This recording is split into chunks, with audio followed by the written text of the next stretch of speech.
Call জেডেম ভাই এবং SR ভাইয়ের উদ্দেশ্যে বললাম, আমরা এখন কলাপাড়া আছি পটুয়াখালী।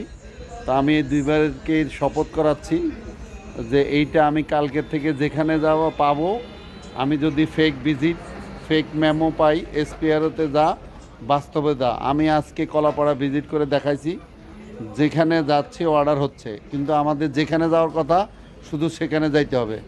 ভাই শপথ করেন। বলেন তো। না আমি বলি, আমরা শপথ করিতেছি যে আজ থেকে আমাদের কোনো ফেক মেমো ভিজিট হবে না। আমাদের যেই দোকানগুলো রুটে আছে সত্যিকারে আমরা সেই দোকানগুলো ভিজিট করব। যেখানে আমি ফেক পাবো, আমিন আমিন বলেন। না না আপনি আমিন বলেন, আপনাদেরটা শেষ। যেখানে আমি ফেক পাবো কোনো এসআরের, আমি কিন্তু কালকের থেকে অ্যাকশনে যাব, এবং এটা জিরো টলারেন্স। আমি সকল এসআর ভাই জেরেম ভাইয়ের দৃষ্টি আকর্ষণ করে বলছি, প্লিজ প্লিজ আপনারা সততার মধ্যে আছেন। আমাদের মূলনীতি হচ্ছে সৎ সৎ সৎ।